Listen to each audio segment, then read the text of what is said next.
So magandang araw po sa inyong lahat. So live tayo dito sa ating video sa lumang barya ng Pilipinas. So mayroon po din ako isi-share sa inyo na mga lumang barya na 50 centavos 1958. So 1958. Ayan. So medyo nakatayo yung babae, nakahawak ng ano siya yun, yung pangpupok yung martilyo at may bulkan. So sa likod niya nakalagay is Central Bank of the Philippines. So ito basta ganito. So ito hindi ito bakal. So ito tinawag nila na nickel brass o kaffir nickel pag ganito.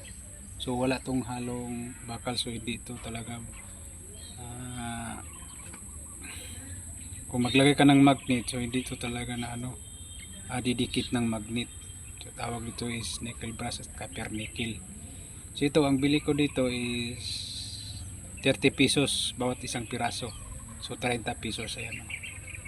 So hindi na ako bibili ng mahal na umaabot ng ano yun, tag 50,000 yung 1,000 bawat isang piraso. So huwag kayong maniwala dyan. Ang binibili ko lang na ganito na umaabot ng 5,000, 10,000, yun lang mga silver queen. Pero ito hindi ito silver, tinatawag ito na copper nickel o nickel brass. Ito, so 30 pesos bawat isa na ganito yung bili ko. So 1958 isa. Ito pa So 1964 50 centavos. So pareho lang silang presyo ko, mga 30 to 40.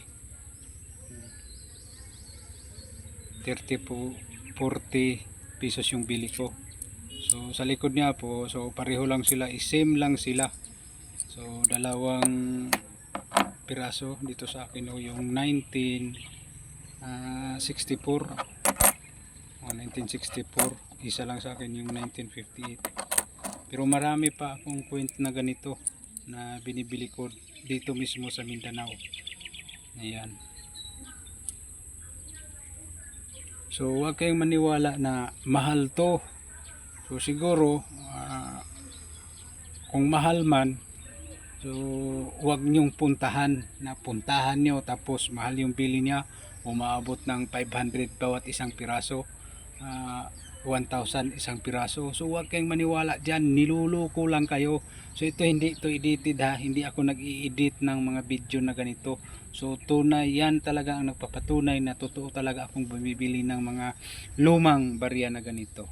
Ayan. Yan lang po ang isi-share ko sa inyo. So sana maintindihan nyo kung mayroon kayong mga lumang barya na ganito. So mura lang, kahit mura pero mayroon pa ring halaga, umaabot ng 30 pesos. O kung saan kayo dihan magbibinta, kahit maghanap pa kayo ng mga buyer na ganito, so walang bumibili. Kung mayroon man bumibili, kunin lang yung number niyo at tawagan kayo at puntahan nyo.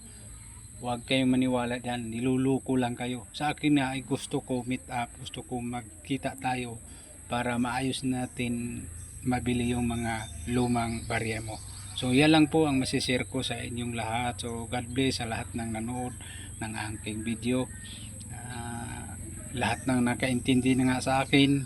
So maraming salamat po sa inyo. Talagang tunay na totoo akong bumibili na mga lumang barya.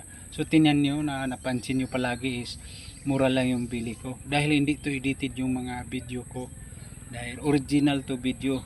Hindi ako nag-i-edit ng ganito ng mga video. So maraming salamat sa inyo, nag-subscribe kayo sa akin at nag-like. So God bless po sa inyong lahat. So bye bye.